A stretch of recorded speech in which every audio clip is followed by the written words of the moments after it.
Okay, just real quick at the top. In AFRICOM, the 17th iteration of Exercise Phoenix Express, a North African maritime exercise, is ongoing now in Tunisia and throughout the Mediterranean. It started on the 23rd. It goes all the way through the 3rd. This is one of 3 regional maritime exercises executed by U.S. Naval Forces Africa in the U.S. Africa Command area of responsibility. And it's meant to provide collaborative opportunities amongst African forces and international partners to address maritime security concerns. More than 100 U.S. military and civilian personnel are participating in Tunisia and at sea in the Mediterranean, along with a U.S. Navy P-8A maritime patrol aircraft and the expeditionary sea base USS Herschel Woody Williams. Other participating nations include Algeria, Belgium, Egypt, Greece, Italy, Libya, Malta, Mauritania, Morocco, Spain, Tunisia, and the United Kingdom. And then just lastly, I think you all know it's Memorial Day weekend, and I know that you Pentagon reporters that you also know well and don't need to be reminded the significance of the day. It's a chance for the country to pause and to consider the lives that were lost in battle to defend this country, and to keep our freedoms available to all of us. It's a special holiday, and it's also an opportunity to consider the sacrifices by so many families, the loved ones that those fallen left behind, and for those who are still with us, a fresh opportunity to remind us, at least here at the Department, of the sacred debt we owe them to support them as they continue to grieve and they continue to take care of their families as well. The Secretary believes strongly in that obligation, and again, we will all be taking time this weekend to observe and to remember and to honor all those sacrifices. And I know all of you who have been party to many of those sacrifices will do the same. So with that, we'll take questions. Lita. One quick follow-up from yesterday, and then a second question. Are you able today to provide any clarity on the missiles that were fired by North Korea? Yesterday you weren't able to give us much more. I'm wondering if you can do any better today. I'm afraid I can't do better. We're still classifying them as ballistic missiles, multiple launches, but we're still working our way through the information on that, and I just don't have any more detail. And then on Ukraine, obviously Ukraine has been asking desperately for some MLRS, some rocket systems that they say they desperately need. Right now there's only 2 towns, I think, 2 areas in one province in the Donbass that Russia is now rapidly trying to take hold of, and will give them the entire province. Is it starting to get to the point where it's going to be too late to get Ukraine some of the systems they need? What I can tell you, Lita, is we're working every single day to get weapons and systems into Ukraine, and every single day there are weapons and systems getting into Ukraine that are helping them literally in the fight, including howitzers, which are still arriving. And we're in constant communication with them about their needs going forward. We knew when Russia decided to focus on the eastern part of the country in that Donbass region that it was going to be an artillery, a long-range fires kind of fight. It has proven to be that. Certainly, we're mindful and aware of the Ukrainian asks, privately and publicly, for what is known as a multiple launch rocket system. And I won't get ahead of decisions that haven't been made yet, but we are in constant communication with them. And our goal from the very beginning has been to try to help them in the fight that they're in today. And that's why these packages get kind of parceled out over time because you want to be able to be adaptive to what they're facing. So again, I won't get ahead of decisions. I've never done that since we've been starting to do these drawdown authority packages, but I can assure you that we are in constant communication with them, and we're still committed to helping them succeed on the battlefield and to succeed specifically in the fight they're in. I think I'll just leave it there. But do you think at this point that they are now Ukraine is at a real risk of losing the Donbass region? I won't make predictions on the battlefield. We've also tried to stay away from that. It is in many ways a very close and intimate fight. I think I've described it as a knife fight, and that's not an inaccurate way of putting it. There are places, towns, villages, hamlets that the Russians and Ukrainians are in very close contact, and it's very dynamic. As I said yesterday, there are towns and villages which fall to the Russians on a given day, and then the Ukrainians will recover that days later. There's still a lot of back and forth, and I don't think being predictive about how long it's going to take or who's going to win is a useful exercise right now. What we are focused on is making sure that the Ukrainians can succeed on the battlefield, and again, that's the nature of the conversations that we have. The last thing I'll say, and I know everybody's interested in what's going to be in the next package and what's not. I understand that. I'm just not going to get ahead of where we are. But I do think it's important to remind that with the supplemental request now, we now have available to us several billions of dollars more just in drawdown authority, let alone assistance initiative contracting funds to help Ukraine in this fight. And we're going to marshal and use that resource just as smartly as we've done for the last sets of drawdown packages, the last 10 that we've done, and the next one will be 11. We're going to be smart about this, and we're going to be in lockstep with the Ukrainians and with our allies and partners about it. And there will, 11 won't be the end of it. There will be more, and we'll do them deliberately in a sequenced way, so that the kind of assistance Ukraine's getting makes sense for the fight that they're in. We want to see them succeed. We want them to have not only success on the battlefield, but success in the outcomes here. And so we're going to be flexible going forward. Jen? John, I'm just trying to understand, has a decision not been taken yet to give the MLRS to the Ukrainians? We are still working through what the next drawdown package is going to look like. And why has it taken so long on the MLRS? Is it a money issue that you didn't have the funding because of the supplemental? We've been hearing about the MLRS, the need for it for weeks now. What is holding it up? It's not a holdup here, Jen, and I'm not going to get ahead of decisions that we haven't announced or spoken to yet.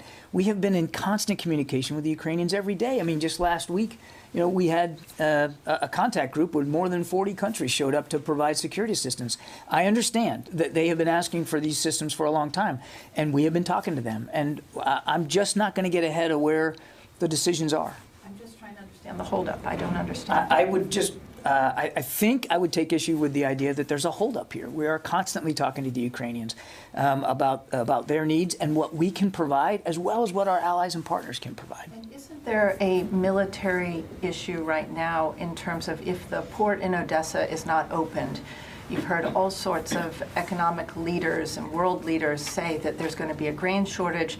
If you look out 3-4 months, there's going to be, starvation in Africa as a result. Isn't it time to open that port militarily and not sort of have the hard line that, now that the conflict will spill over if there's a grain shortage, shouldn't the U.S. and others militarily open that port? Look, we've been talking about this for a while. And the international community is deeply concerned about grain shipments coming out of Ukraine and the blockade and the effect that the blockade's having. And you've seen some European nations be willing to accept grain by rail.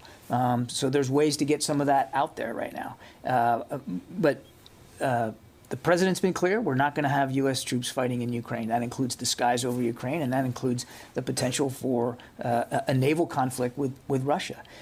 So one of the things that the Ukrainians have said they want help with is coastal defense. And so coastal defense assets, including from the United States, are being sent to Ukraine to help them with coastal defense. But how they use those coastal defense systems is going to be up to them.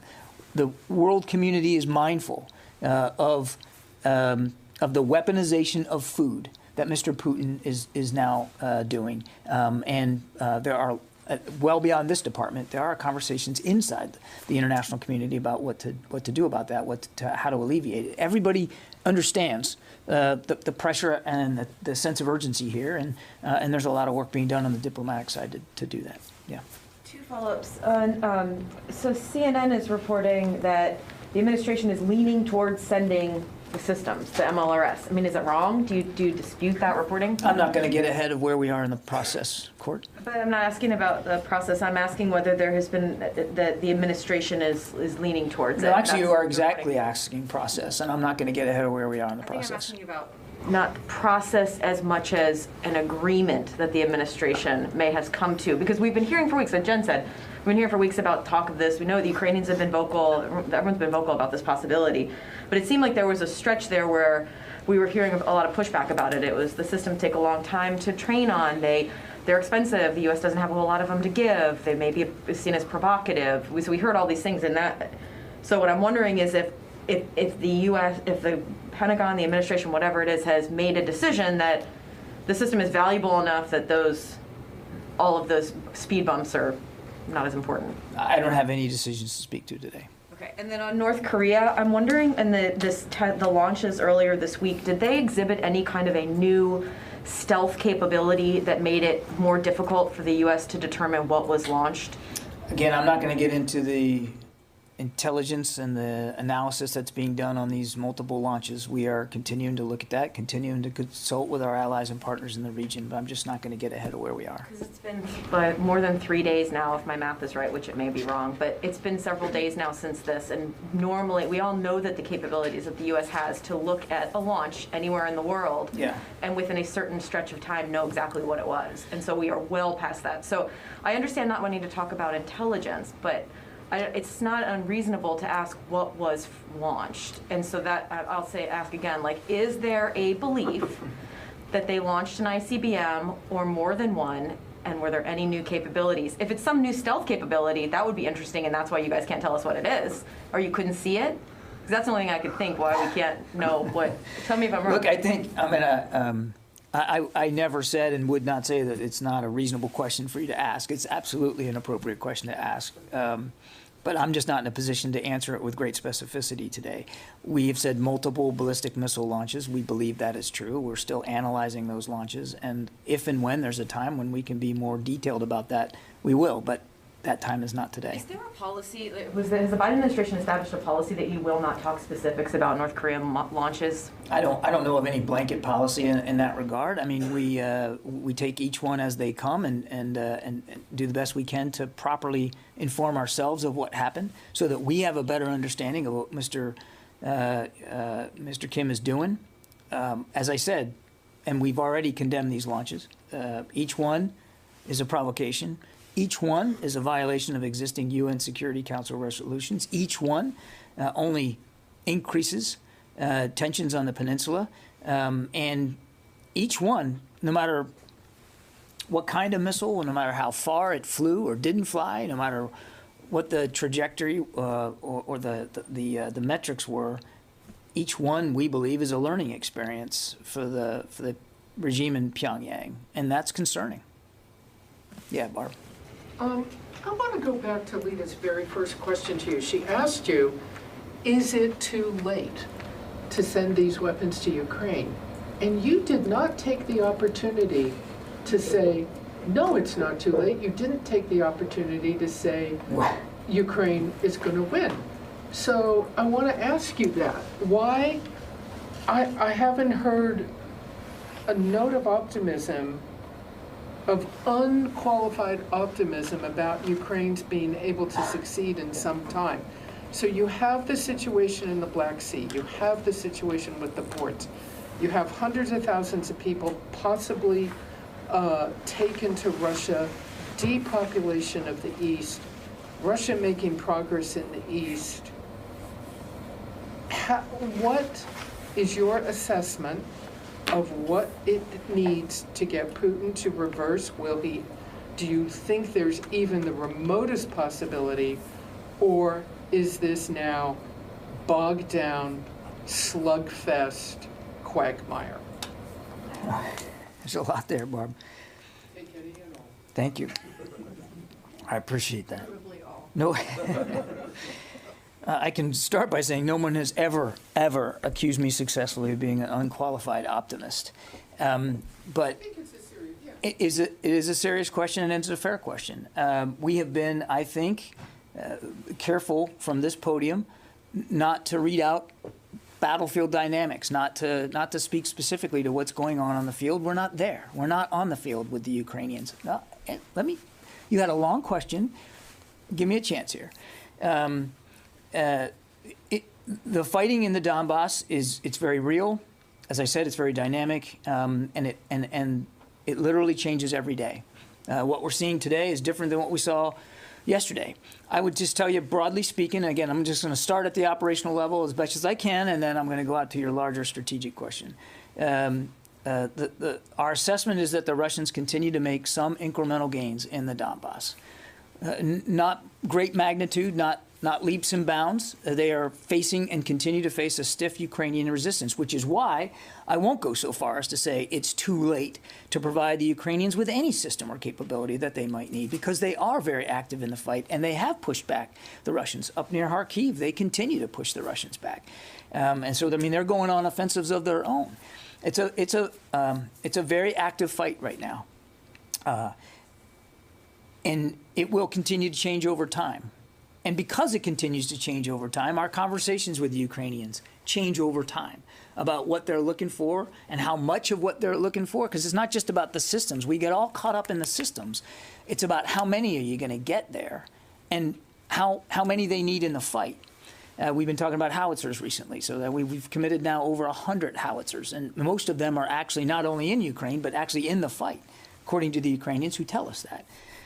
So we're adapting as much in real time as we can, as they have to adapt in real time, because the fighting in the Donbass changes, and in the south as well. Now, what it's going to take for Mr. Putin, I think, as you said, to reverse himself, I think is the way you put it.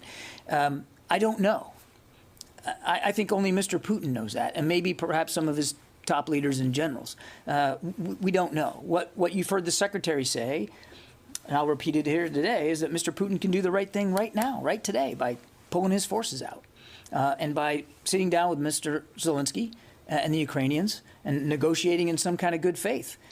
There doesn't appear to be any hope for negotiations right now. Mr. Putin has shown no interest in any kind of diplomatic path forward. Quite the contrary, he has shown every interest in continuing to prosecute this war in the Donbass. He continues to add forces. He continues to add capabilities. He continues to conduct airstrikes, all in a much more concentrated part of Ukraine. So the fighting continues. We are ever mindful, as we have been since the beginning, mindful of the clock here, mindful of the sense of urgency, mindful that time is not our friend, which is why we have been continuing to move equipment literally every day for the last 90-plus days of this war. In fact, even before the invasion started, we were sending in weapons and systems, defensive weapons and systems, so that the Ukrainians could defend themselves. And it's made a difference, Barb. We are almost 100 days into this, and Mr. Putin has achieved exactly zero of his strategic objectives. He didn't take away Ukrainian sovereignty, quite the contrary. Matter of fact, I think he's reinforced for the Ukrainian people how important their independence really is. And you can see them fighting for it every day, not just soldiers, but individual citizens. He didn't take the capital city. He didn't decapitate the government. He didn't take any major city other than Mariupol at this point. So he hasn't really achieved any of the strategic objectives. And he's now focusing on a much smaller part of the country. And so we're focused on getting them to be able to succeed in those fights. Achieve the strategic objectives that the U.S. military and administration thought he had. But he has caused untold misery, violence, and death in that country. Yes. The Ukrainian government says he is depopulating the east. He has shipped untold numbers of Ukrainians to Russian camps. So he certainly is achieving objectives by his measure, not the Pentagon's framework. You said you know the clock is ticking. What is that clock? Time is not on your side. That's right. So you It's have not. some kind of assessment of what that clock is and how much time you have. We know that the Ukrainians they're fighting by the hour, and the fight changes almost by the hour. And so we are focused on getting them as much help as we can, as much support as fast as we can. Do we have a date on a calendar, Barb, that says, well, by this date it's going to be over? No, and we wouldn't be able to do that. It would be completely irresponsible for us to do that. We know that the Ukrainians are in a live fight, a fight for their country, or a fight for their citizens' lives, and too many. You're right. Too many citizens' lives have been taken by this war. But my last question: is there any administration strategy here? I know there's diplomacy. Is there any Pentagon strategy other than continuing to ship weapons? And how long can you keep we it have up? 2 goals, and they have not changed, Barb. 2 goals. Strategy other than shipping weapons. Our And how strategy long- has 2 components. Let me put it that way then, if you want the word strategy in there. One, it's to help Ukraine defend itself. And answering that need has changed over time, over the last 90-plus days. You know, earlier we were all about javelins and stingers, and that's all you guys wanted to ask about, and now we're asking about MLRS. I get it. That's the way we have helped Ukraine defend itself has changed over time as the fight has changed over time. And we're going to be committed to this for as long as the Ukrainians need the support. And it's not just us, it's other allies and partners. And the second component, and it's not an insignificant component, we don't talk about it a lot, is making sure we can bolster NATO's eastern flank. We now have over 100,000 U.S. troops in or around the theater in Europe, some at sea, some in the air, some on the ground. To bolster NATO's eastern flank, and should these 2 other new nations now, Sweden and Finland, become new members of NATO, then that'll be some other commitments that we'll have to make, and so we're focused on that as well to make sure that Mr. Putin understands that we will, as the president has said, will defend every inch of NATO territory. So MLRS is going the way of the javelins and the stingers, is what I just heard you say, which was it was a while and then ultimately it was approved. No, That's I kind of just what said. it just sounded like. Yeah, nice try. Yeah. Nice try. Go ahead. To go back to the javelins, at the beginning of the war, we heard about the javelins all the time. They were the star. There were photos of javelins. That is what I just said. Yes, but photo of javelins, reaching their target and destroying. We don't see anything about the howitzers. So do you assess that the howitzers have reached their objective and are used and have made the difference on the ground? All I can tell you is what the Ukrainians tell us, and what Mr. Reznikov has told Secretary Austin, and that is that the M777 howitzers have definitely made a significant difference on the battlefield, and they are using them in various places, and they're using them with very good effect. Do you have an example of a place where they could retake? We know, for instance, that they have definitely used them in the Donbass, and that they have. We know that they've used them effectively against Russian formations there in the Donbass. But can I give you an exact date and latitude and longitude? No, I'd refer you to the Ukrainian Ministry of Defense on that. I mean, these howitzers belong to them. They're putting them in the field to defend themselves and their cities and towns and people, and they could speak to that much more definitively than we can. We're not, tracking each and every one where they are on the battlefield on any given day. But more than 80 of them, we know this because we're getting it from the Ukrainians. More than 80 of them are in forward units being used in combat every day, at least so far. Yeah. John, Peter Martin from Bloomberg. You talked about the incremental progress that the Russians are making, and I wondered, have you seen them learn from the mistakes they made early on, exposed supply lines, armor vulnerable to more agile Ukrainian infantry? Have they improved the way that they've approached this fight? We have seen them try to remedy some of the challenges. So, for instance, a good example is logistics and sustainment. I mean, they went so fast on Kyiv in the early days that they outstripped their ability to fuel themselves, feed themselves, resupply themselves. And of course, we remember that vaunted convoy we talked about, and the Ukrainians were able to stop that resupply convoy from ever reaching frontline troops, and it had a significant operational effect on the Russians around Kyiv. In the Donbass, it's a different terrain. It's flatter, it's more open, it's a lot of farmland, small villages and towns. And because it's in the extreme east of the country, it's closer to Russia and closer to their organic supply lines and capabilities. And so they are certainly, you can see them being mindful and wary of getting too far out ahead of their supplies. Part of that's easier for them to do because of the geography and how close they are to Russia and the terrain. But we see a deliberate effort for them to, and you can see it. Part of the reason that they're only making incremental gains, obviously it's due to the Ukrainians, but it's also due to their wariness of getting too far afield of their ability to supply themselves.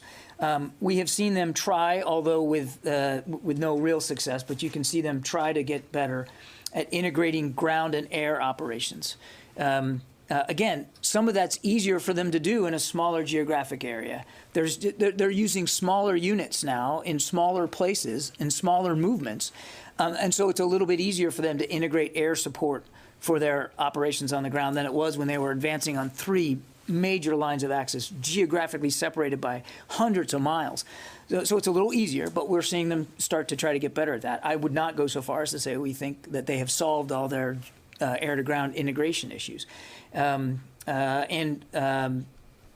and control, they still suffer.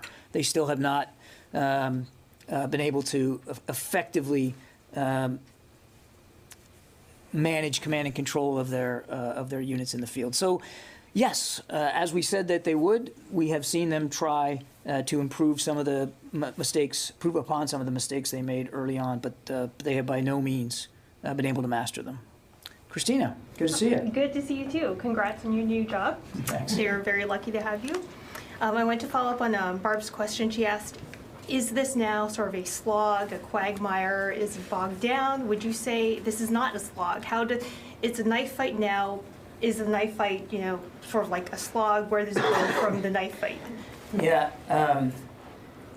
I think we've been, and I talked a little bit about this yesterday, I think we're being careful not to slap a label on this or a bumper sticker and say it is this, other than I have said it's a knife fight, and you can see that every day.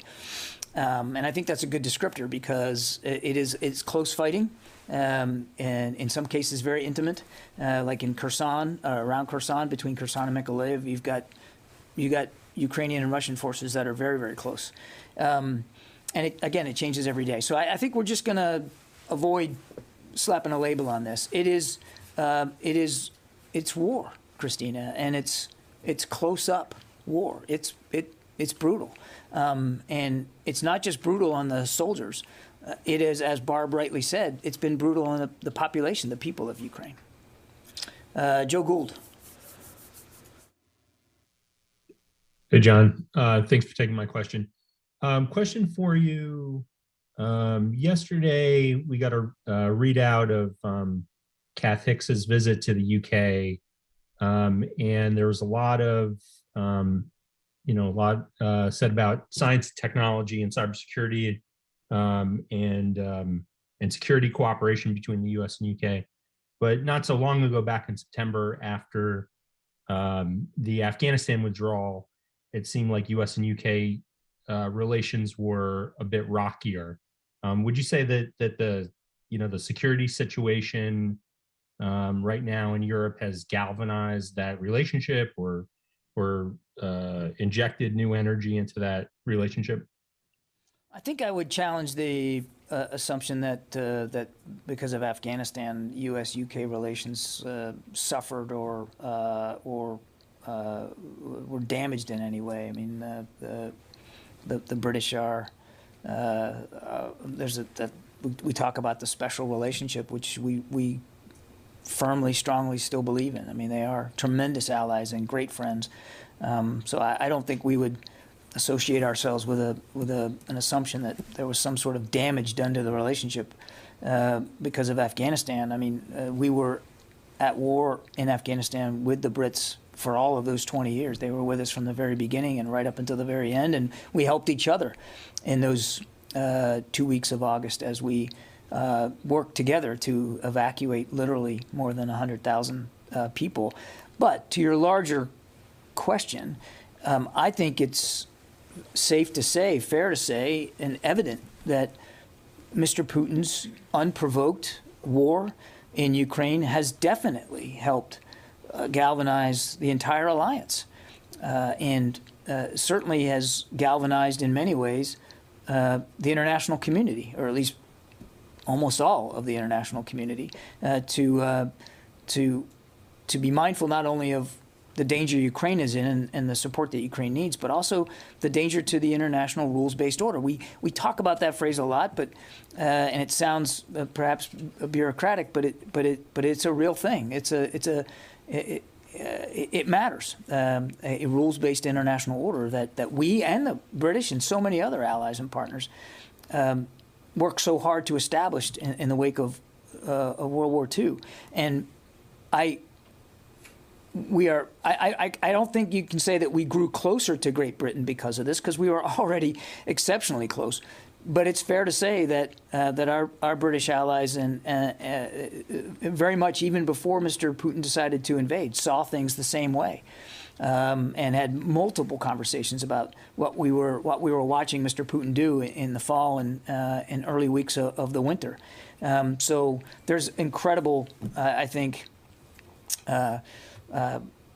synergy between the United States and Great Britain, and I would say go larger than that and say inside the NATO alliance. Yeah, Laura.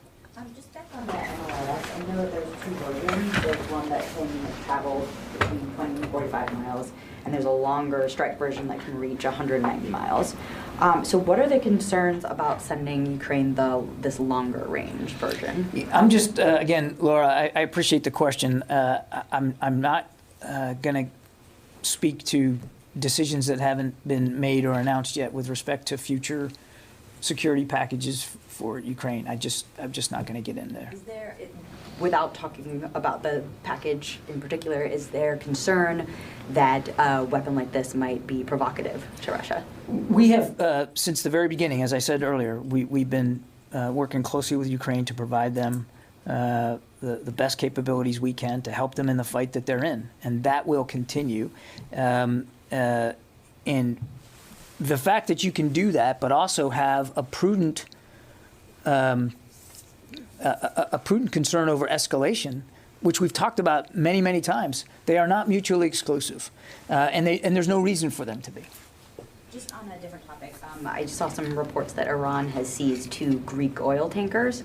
Do you have anything to provide? I'm afraid I on don't. that? Okay. I can take the question, and if there's something that we can offer after the briefing, we can do that. Louis. Yeah, I don't want to get ahead of a decision. I'd like to get behind a decision if I can.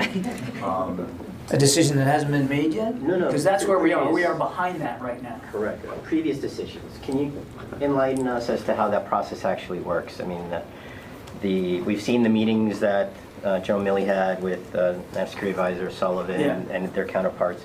So, I mean, how does this originate with the Ukrainians, and what is the Pentagon's role in it? Does it ultimately end up with a recommendation by the Secretary of Defense, and then end up as a presidential decision? If you could just capture that for us, please. Yeah, I mean, so each drawdown package is different, as you guys know. It different in size, different in kinds of systems and capabilities that are sent.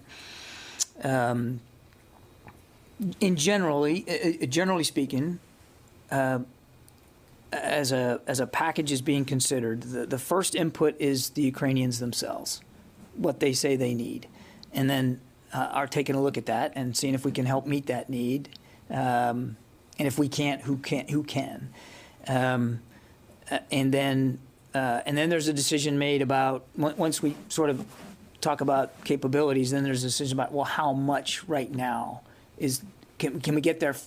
Speed is an issue too, and their absorption rate is a fair concern, as well as their consumption rate. so that's why you kind of parcel these out a little bit rather than just send everything in one lump, because you want it to be relevant. So then there's a decision made about, okay, well, how much of X, Y, and Z are we going to send, and where is it going to come from? The drawdown means it comes. It's an authority the president gives us to take stuff off our shelf. It's stuff we've already bought, paid for. It's in a warehouse somewhere, on a base somewhere, overseas or in the United States. So now we know what we want to send, and we know kind of how much. Where do we get it from? At the same time that sourcing is being done, obviously you have to have the authority. So the first step, as you start thinking about what you want to send, is getting permission to do it, and it has to come from the president. It's called Presidential Drawdown Authority for a reason. He will sign out the authority. Okay, I hear what you want to send them. I give you the authority to do that. So that's the next step in the process. Then there's an administrative task. It has to be announced by the Secretary of State. That's the way the system works, because it basically is assistance to a foreign military. And then the Secretary will then issue an executive order to the department to fill that need, and then we're off and running. What has been fascinating for me to watch as I've seen this now happen now 10 different packages is because we know that time is not our friend. Even as we're filling out the list and doing the sourcing, U.S. Transcom they're already planning flights. They're already thinking, okay, if it's going to come from X base here in the United States, then what do I need to do? What do we need to do to make sure we have aircraft on scene as quickly as possible to get it there? And that has been, and we, I'm not saying we were slow at the beginning. They were still getting there pretty quickly, but we have now been able to shorten up the process so that it is literally sometimes as quick as 48 hours before the initial elements of a drawdown package are in the region. Not 48 hours to get to Ukraine, but 48 hours to the region. And sometimes once it gets into the region, it can be in Ukraine 24 to 36 hours after that, which is just an incredible amount of speed.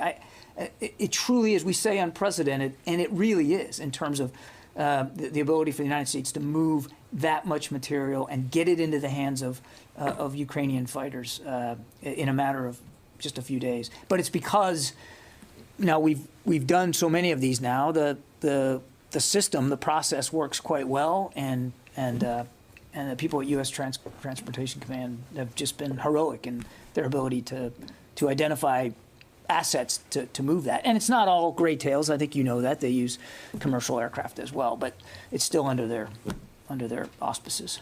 Yeah. Anson Murphy with the Asahi Shimbun. So it looks like Severodonetsk is going to be the next major urban conflict in the Donbass. The Russians have been trying to encircle it. It's very similar to what they did in Mariupol and maybe choke the city off. What would you assess the Russians' ability to encircle the city has been? Have the Ukrainians been able to halt them at all and keep supply lines open like they did in Kiev? And are you seeing, kind of back on the lessons learned, are you seeing the Russians able to apply some of those lessons learned in an urban assault that we are seeing in Severodonetsk? They're largely,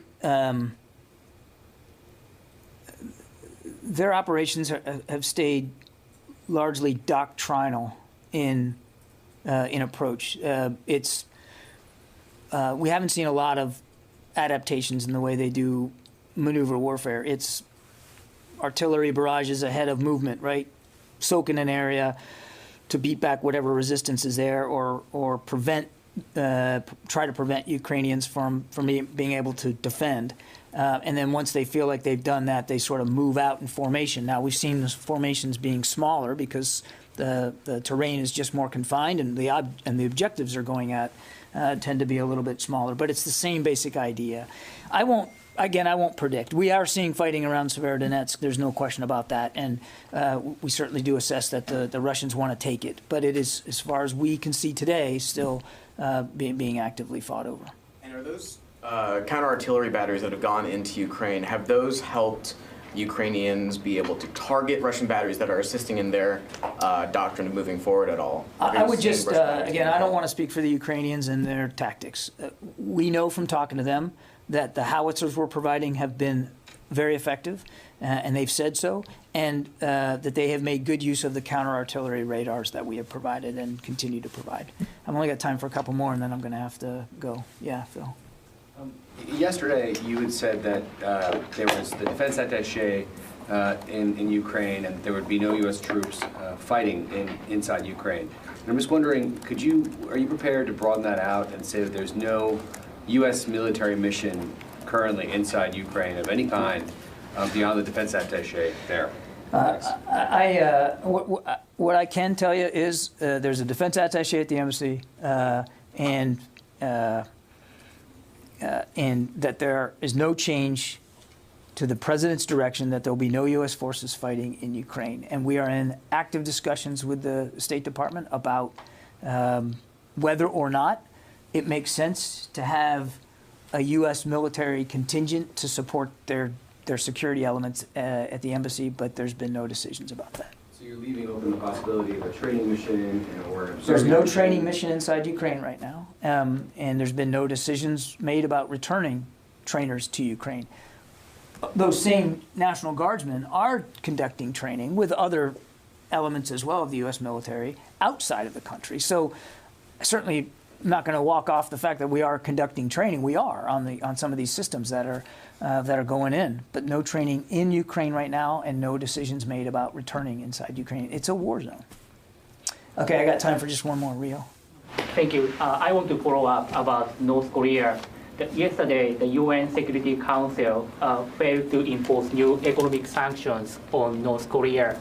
Do you have a sense of urgency to increase deterrence against North Korea by military means, as it is now obvious that the economic measures will not work? I think we talked about just in response to these multiple ballistic missile launches the other day.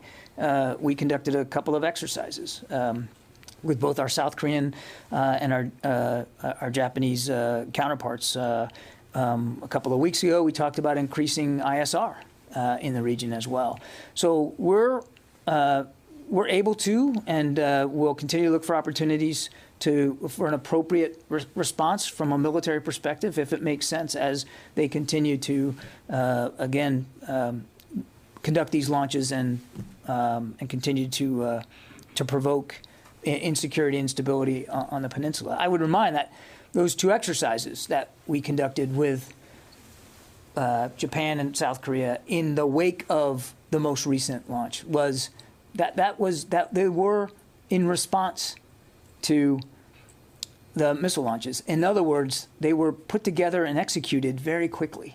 And that doesn't happen by accident, Rio. That happens because of good alliance management and prior knowledge and familiarity with one another's military capabilities and the constant training and operating that we do with both our allies. And I think it's remarkable. We talked about, I think you asked me or somebody asked me the other day about the Russians and the Chinese and this bomber exercise, which we assessed was long in the planning and was not a direct response to President Biden's visit over there. By contrast, we were able to act quickly in response to multiple launches by the North just a couple of days ago to put on the table and get in execution a couple of exercises. Again, that's the sign of a healthy, strong, vibrant alliance, and that's the proof in the value of having the network of alliances and partnerships that we continue to try to grow and improve in the Indo-Pacific region. Look, I got to go. Last thing I'll say, and I'll do it quickly so that I get through it. I just want to.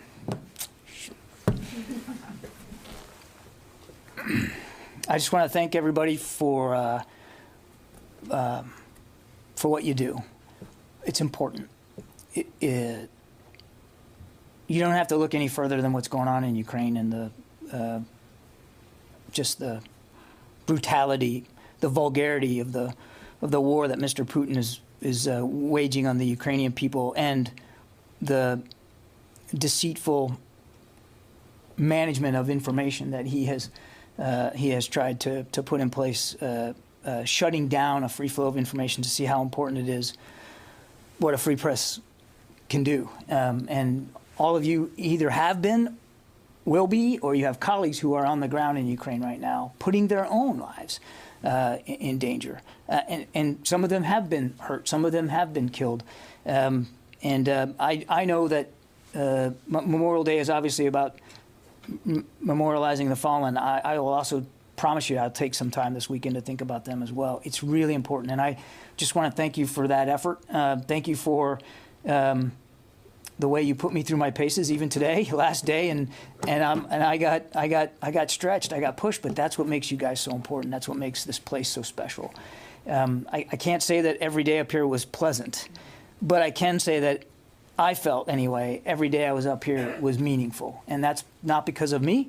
It's because of you. It's because of the questions you asked and the way you pushed and prodded, and not only did your outlets proud, but I think you did the American people proud, and I was proud to have a little piece of it, even if it was just for 18 months. So again, thank you, and we'll see you later.